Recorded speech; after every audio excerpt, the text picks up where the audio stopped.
এই মুহূর্তে দাঁড়িয়ে হচ্ছে নাকারের বাড়ি এলাকায়, যেখানে কালকে আমার ঠিক ডান দিকে তুমি দেখতে পাচ্ছ ছবিটা, এখানেই কিন্তু কালকে কাঁটাতারের বেড়া যখন লাগাতে আসে বিএসএফ এবং গ্রামবাসীরা, তখনই কিন্তু বিজেপির পক্ষ থেকে এখানে বচসা হয়, হুমকি দেওয়া হয়।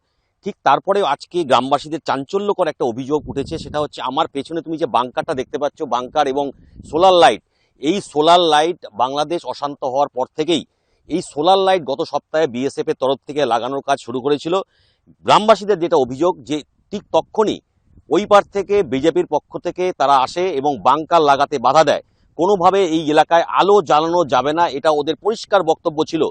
গ্রামবাসীদের সাথে তখনও একটা বচসার সৃষ্টি হয়। পরবর্তীতে এই সোলার লাইটগুলো কিন্তু এখানেই পড়েছিল। গত দুদিন আগে বিএসএফ এর তরফ থেকে ফের সোলার লাইট এখানে লাগানো হয়েছিল।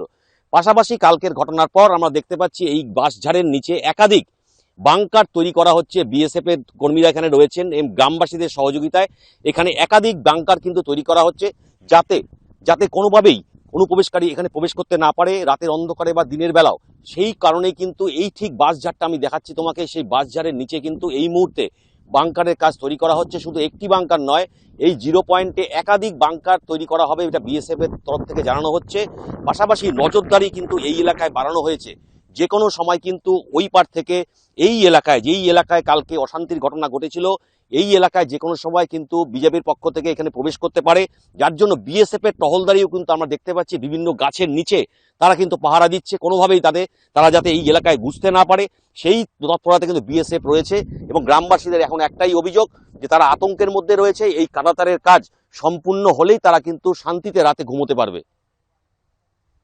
আপনি আপনি একটা বলছিলেন যে বাংকার করা, যে বাংকার তো ওইদিকে করা আছে, এদিকেও করা হয়েছে? হ্যাঁ, এই সাইডেও করা আছে, সব বর্ডার ঘিসে ঘিসে করা আছে বাংকার। একটা বাংকারে যেন দু তিনজন মানে দাঁড়া যায় এরকম করে করা আছে, বস্তা দেওয়া আছে। আগ্নেয়াস্ত্র রয়েছে তাদের?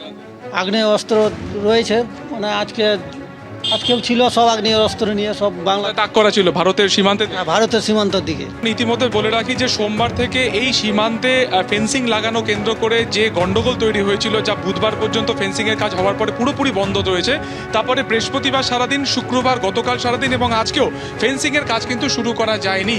বিএসএফ সূত্রে খবর যে তারা দ্রুত শুরু করবেন। এই মুহূর্তে একটা পরিস্থিতি জটিল হয়ে রয়েছে, তাই তারা আলোচনার মাধ্যমে এই গোটা বিষয় সমস্যার সমাধান করবেন। কিন্তু গত সোমবার থেকে এই যে তুমি বর্ডার সামনে দেখতে পাচ্ছ সুখদেবপুরের, সেখান থেকে 150 গজ আরো বেশি কিন্তু ভারতীয় যারা রয়েছেন এই সুখদেবপুরের গ্রামের বাসিন্দারা, তাদের সেই জমি রয়েছে। প্রায় সব মেলালে 1000 বিঘের উপরে জমি রয়েছে, যা কিনা এই বর্ডারের ঠিক ওপারে রয়েছে।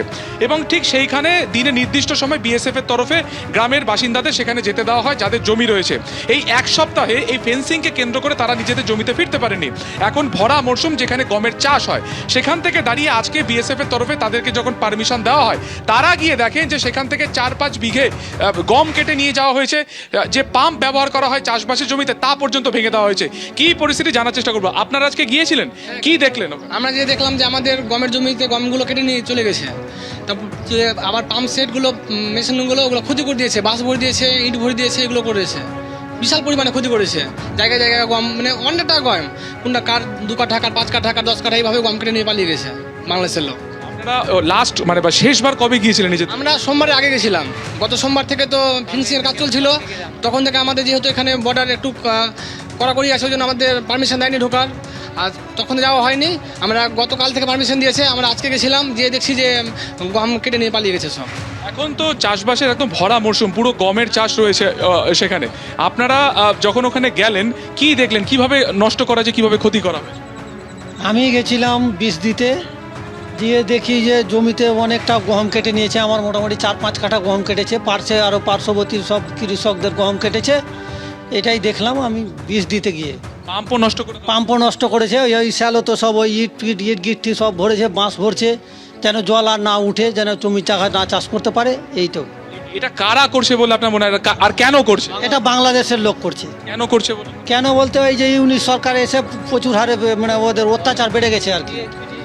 ফেন্সিং দেওয়াকে কেন্দ্র করে একটা ঝামেলা চলছিল, তার মধ্যে আপনাদের জমি ওখানে প্রায় সবার মেলালে প্রায় 1000 বিঘের জমি রয়েছে। চাষ মানে এরকম ভাবে নষ্ট করেছে, আপনার তো আর্থিকভাবে ক্ষতি হয়েছে। আর্থিকভাবে ক্ষতি হয়েছে।